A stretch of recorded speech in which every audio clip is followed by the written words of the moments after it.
Hello everybody, my name's Chris and welcome to Retro Ratchet. So in this video, we're going to be taking a look at the Audi A4. So this one's a 1997 on an R. This is my own car.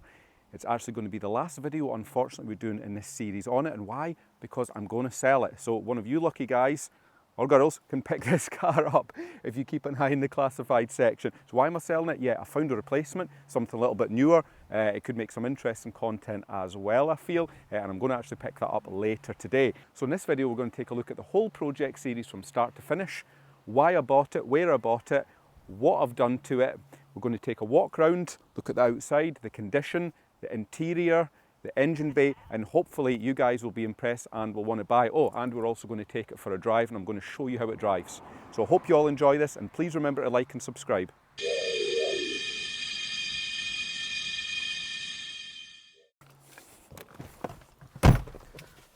A wee bit background on why I bought the Audi A4. Well, it was actually part of a trade and down thing I was doing. I had the XC90 T8. That was costing a lot in depreciation, so I decided to sell it. And then this was just a little bit of an in-between car until I decided what I really wanted to buy. So that was back in March. We got to MOT'd there in May. I think there was 3 previous owners before me. So yeah, very low ownership car.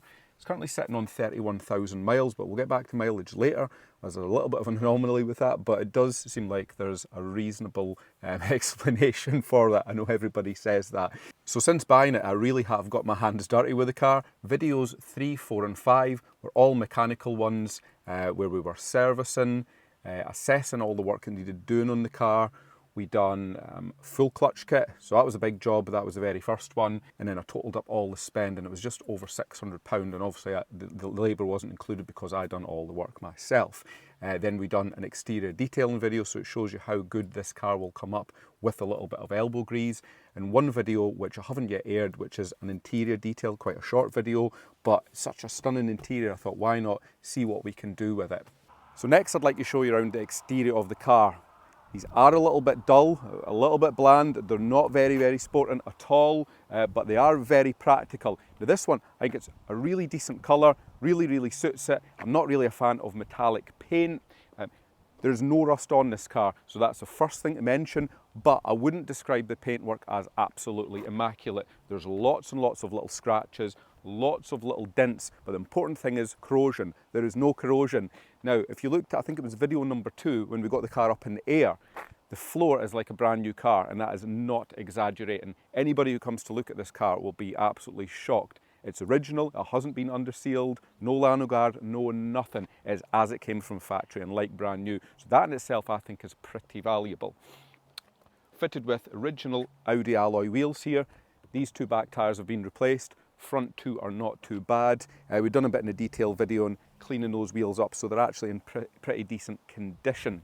As you can see, a few scratches here around the door handles. That's probably the worst bit of what is damage. There's a little bit of a dent along there. That wasn't me, by the way. Lots of chrome in this round the windows. And what else do we want to say about it? It just kind of blends in with the crowd, this car. You know, you can park it anywhere. Nobody's going to touch it. It's going to be perfectly safe. But I think it does look pretty smart because it isn't covered in rust. Moving on to the front, there's not a great deal to say about the front. We don't even have front fog lamps on this one. Just very dull but practical. And again, so the bumpers are actually in pretty decent condition, this one, as is the bonnet. And the view from the back, you guessed it, very understated. All it tells you it's a special one is 2.4. People probably think it's a lot more power than it is. You do have a discrete twin tailpipe here. These are standard, so that does make a little bit of a difference. But there's no spoiler or anything like that, or even a V6 badge. But it's in pretty decent condition. We scuff there on the bumper. We'll do a little bit of a walk around on that later. And the Retro Ratchet sticker. Right, I'm going to give you guys a close-up of all the wee bits and pieces on it. We scuff there. Now there's a close-up on that arch. There is no rust. How impressive is that? Back door, got a wee dent in there, couple of scratches, big old scratch there in the door, that one's pretty obvious. Rest of the door's not too bad. We'll see a dent in there. Now I haven't washed or detailed this. The detailing video was actually from a couple of months ago, so that wasn't recent, just the timings are a wee bit out.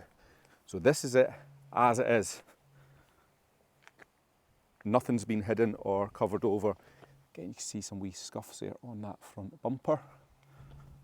And moving around here to the driver's side, well, there's your front arch as well.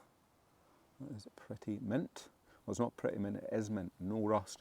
Driver's door, that's very straight, but there are scratches around that door handle. You can see them there. These do polish out reasonably well. Back door handle, more little scratches. Looking at your rear arch here, we have got no rust. That does look very original. And you've got a wee scuff here on the paintwork. But this car does come up spectacularly well when you put a bit of effort into it, as you can see from that last video. Let's take a wee look inside. One of my favourite areas of cars, and this one is spectacular. I really, really like the colour combo in here, blue on blue. It's an Audi thing from the 90s. We even have blue seat belts, although they are just faintly blue. Blue carpets, blue dashboard, and some wood. But I think it's really, really impressive. Now, mats are all in decent condition. You'll see in the detailing video how well they came up. The leather is in decent condition. I did have a go at cleaning that and conditioning it, but I must admit I didn't make an amazing job of it. They are worn, reasonably comfy. And there's your passenger one. In pretty decent condition as well. Right, moving around to the dashboard. It's quite a plain functional dashboard on these, but there is quite a lot of information. Down the bottom we have engine oil temperature, which is obviously useful, clock, rev counter, engine temperature and fuel, and then you have your voltmeter around there as well, and you have a fuel computer in the middle. Now in this instance the fuel computer does not work. I think it's a common failing, the LCD display just goes on it. So when I turn this on just now, you will see it is blank. It sometimes comes up patchy. That's about the rest you get. You can just see that yellow band up the top, so that needs replacing. You interestingly have these 3 vents here, so ventilation is pretty decent. I don't know why you have an extra fog light switch when you don't have front fog lights. That is a little bit odd. I fit this Blaupunkt, this won't be coming with it. The original Audi stereo will go back in it. We have got climate control and air conditioning. I don't think the aircon works, or it is not very effective if it does work. 5-speed manual gearbox down here, which is a must. So glad it's not automatic. And you have very retro cup holders down there. And that's all we have in terms of controls. But that wood trim along there really, really suits it, I think. And we do have a passenger airbag, which is great. Little button there for central lock-in, mirrors, and your electric windows. One thing I will say about this is all the switches have a real high quality feel to them when you press them. There's no wear in them whatsoever. Same with the window switches. You know, there's a very solid operation about them. You see them all, and you know, even your indicators and stuff, there's no wear. They're all very, very solid. So I think this was back to the era when these really were considered very high build quality cars. This is our view in the rear. As you can see, I use it for carrying around our 6-year-old, so I have full confidence in the car and its safety. Leather's in great condition there. I will need to clean this again for obvious reasons. Carpets, door trims, obviously manual windy windows in the back. How cool does that look in blue? Thumbs up or thumbs down for that. This is probably the part of the video you're most interested to see engine bay, because you don't see these V6 ones very often. They are very, very rare. So once you open the bonnet, there is actually quite a small engine bay. You've got this firewall along here and everything's kind of squashed in, and that was obvious when I tried to change that cam belt and I had to take the whole front end off, because look, I can't even get my hand down there. It is so tight. Very, very little space. I mean, this is only a 2.4 V6, remember, it's not actually that big. But yeah, we've done a lot of work in here. Full cam belt kit, not just the belt itself. What does need done, right, let's talk about that then. Cam cover gaskets. they're weeping a little bit at the back, and you can smell that. Not a massive amount, but I never got around to doing that job on it. What else? I mean, I've done a full service in here. We had the weird issue there with the brake reservoir. That was all replaced, and I did detail and clean this all up, but as you can see, the car is well used since I've done all of that. But It has been a very, very reliable car. It's never broke down or let me down anywhere, and it's super silent and super smooth, which you'll see when we take it out for a drive. So I'm hoping you guys are dying to see how this thing drives. Certainly not like an S3. Let's get started. There you go, starts on the button. Idle settings. Super smooth. Right, into reverse. Let's get going. And obviously clutch is perfect because I just replaced it. So it's uncanny how smooth these are for a car that was built in 1997. It's unreal. I do have to say, hand on heart, it is one of the most quietest, refined cars I have ever driven, and it's testament to the kind of build quality you had from Audi. Steering is very, very light. It does lack a little bit of feel, I would say. Grip is actually not too bad when you have it near its limits, not to say I ever do that, of course. But yeah, it's very difficult when the steering is light and over-assisted as this. Very difficult to gauge what's going on at the front. Suspension itself, it's not too stiff. It's set up very, very soft. So obviously doesn't lean into bends if you are pressing on a bit, which you would expect. But in terms of general feel, it's a very, very easy car to drive. It's a very, very easy car to live with and get on with. It doesn't have any bizarre features that make it a bit of a pain in the arse. Yeah, it just kind of gets on with what it's required to do. So what do I not like? Driving position. Well, I don't think it suits a short person like me. I've got the steering wheel quite close here, and it just seems to be a little bit of an awkward position. Ergonomically, other than that, it's actually pretty decent. Everything is within good reach. All the switches, with the exception of one thing, the electric window switches. Who on earth put them away back there? Now, I don't know if you can pick this up from any of the cameras, but there's your hand, and that's where it sits. So to get back here, you have to basically twist your shoulder to get the electric windows put down or up. Very, very weird design feature, that. Another thing that isn't brilliant, your light switch is really close to your indicator. See there's literally hardly anything to separate them. So that is a little bit weird. You could have just done with the dial over there like some of the later ones had, I think. But the dashboard nav and the dials are so easy to read. Nice big steering wheel, leather bound as well. So it feels quite nice when you are driving the car. Right, so let's take a wee look at performance. A mind-blowing, I think they're 170 brake horsepower, 165. Not going to set the world on fire, unfortunately. These are also front-wheel drive and 5-speed manual. So let's see what it can do.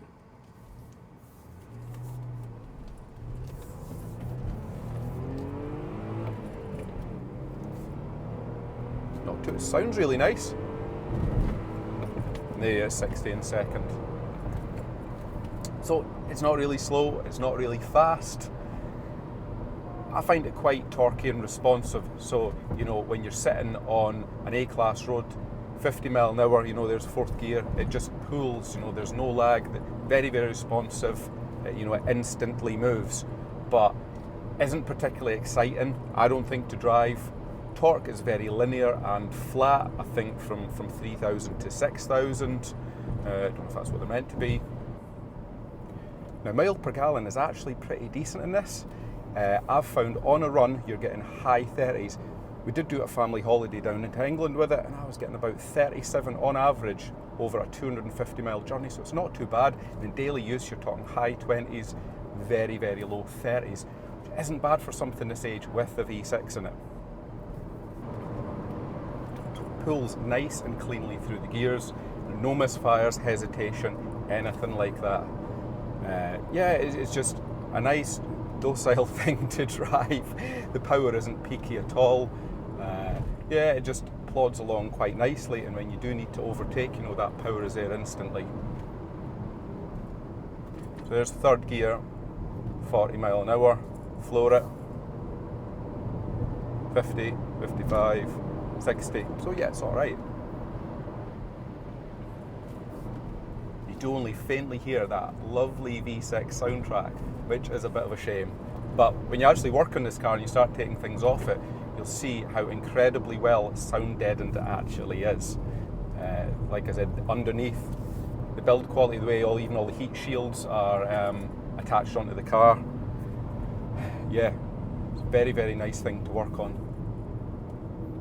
Now on to the final piece of the puzzle. how much has the car cost and how much am I going to advertise it for sale.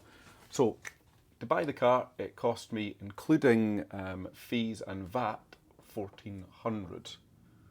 My bid was $1,100 on it, so the rest fees and VAT. Now repairs through those middle three videos, it's round about £600, give or take 10. Ad revenue, whopping £15. Glad it wasn't a content car and it was actually a family car. So I'm not going to be getting anywhere with that. And sale price, lo and behold, is going to be £2,000, which I think is reasonable, considering there was no labour in any of that, and we have a very, very well sorted A4 now. Next part, on to mileage. Now, for the eagle-eyed among you, did anyone notice when I first covered this car back in the February auction video, its mileage was 36,208. I'll put the link for that video in the description, go back and have a look. I bought it in the March. When I picked it up, I never actually noticed till I was driving home, and I checked the videos when I got home, it was suddenly at 29,000. So there is a mileage anomaly on the car. I think it's a genuine one, as far as I can gather. Well, basically what happened is the car came over from the Isle of Man in 2017, and the first mileage recorded on the MOT register is 29,000 miles. 2020, it showed 45,000 miles on its MOT. Then in 2021, it lost about 16,000 miles and went back to 29, as it does. 2023, it made its way back up to 33,000. The auction video in early 24, it was at 36,000. Then when I bought it, 29, and then back up to 31. So yeah, it's kind of going like this all over the place. I suspect it hasn't been clocked. That's my opinion anyway, because why would you? And it's quite obvious the way it's dancing about. And 15,000 miles off a car that's worth like £1,000, I don't think it'd really be worth anybody's while. But after quite a bit of research, what I figured out with these is, if they're jump started with the ignition switch on, it can scramble the odometer. I've seen a few posts on an American site about this, and I suspect that's what's happened, because on the first auction video, it sat out the back at the auction, then it was jump started and it lost 7,000 miles. It didn't go anywhere in between and nobody was near it. So that won't have been adjusted. That will have been an anomaly, I think, with the electronics. And I reckon the same probably happened back in 2001 around about MOT time. So this is all guesswork, detective work on my behalf. So it's probably sitting around, I don't know, high 50s, very low 60s. In reality, now I did do a wee bit more detective work and I plugged in VCD to see if the mileage was recorded in any of the other control units. But being in 1997, it's a little bit old for that. I know in some of the newer models, you can actually get mileage off the different controllers, and that would have confirmed exactly what it was. But that's as far as I got with it. So I'm going to advertise it at 31,000 miles because that's what the odometer says. It is up and down, but it does look like it is a reasonably low mileage car. I don't think it's been clocked because, again, why would you? Not for a car of that value, and why take 15,000 miles off it? So I'll leave that up to you guys to decide. Appraise the car on condition, the condition it's in, the underside, the no rust, mechanical condition out, and how it drives and the amount of wear on it. I think it'll make a good car for somebody. So reach out to me in the comments if you fancy it and you want more information about it. And I hope you've all enjoyed this Audi A4 project series.